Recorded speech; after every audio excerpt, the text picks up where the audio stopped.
Bitcoin is at record highs.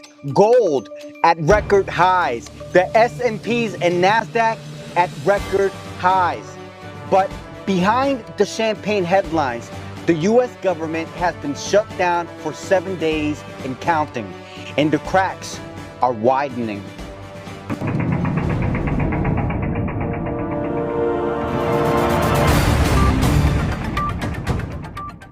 Welcome back to the Rob Report, where money meets news. Make sure to like, comment, and subscribe to stay up to date with news that hits not only the markets, but your wallet. Today, we're breaking down how the longest week of shutdowns have already bled into the markets, the Fed, and even the skies. Markets at record highs. Bitcoin just surged past $125,000 with record ETF inflows driving demand. Gold broke through $4,000 an ounce, its first time ever above that milestone. The S&Ps and Nasdaq both notched fresh all-time highs. Normally, risk assets and safe havens don't move together. This time, they are, signaling investors are hedging both ways. It's a market betting on growth and protection at the same time. Powell's dilemma. The Fed is widely expecting to cut rates again on October 28th and 29th for the FOMC meeting, with markets pricing in at nearly 100% odds of a 25% basis point cut. But here's the issue.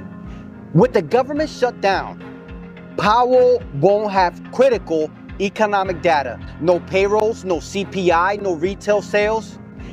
Instead, the Fed leans on private sector data like the ADP jobs and credit card spending. Market indicators such as the Treasury yields, TIPS, and credit spreads. Regional Fed surveys like the Beige Book, which still run during shutdowns. The Fed is essentially flying blind on official data. But Powell may still cut as an insurance move against mountain risks. Airlines in turbulence. The shutdown is already hitting aviations.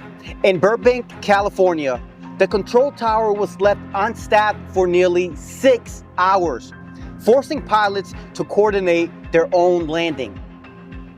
Nationwide, air traffic control staffing shortages are causing delays, and by this weekend, subsidies under the Essential Air Service program could expire, forcing regional airlines to suspend flights to small towns across America.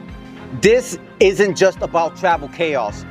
It could ripple through supply chains, business travel, and consumer confidence. The bigger picture. Putting it all together, day 7 of the shutdown. It marks only the 4th time in modern UN history a shutdown has gone this long. Extra heavy day without government funding compounds the risks. The Fed lack data, federal payment slows or stops, travel logistics get disrupted, and U.S. credibility takes another hit.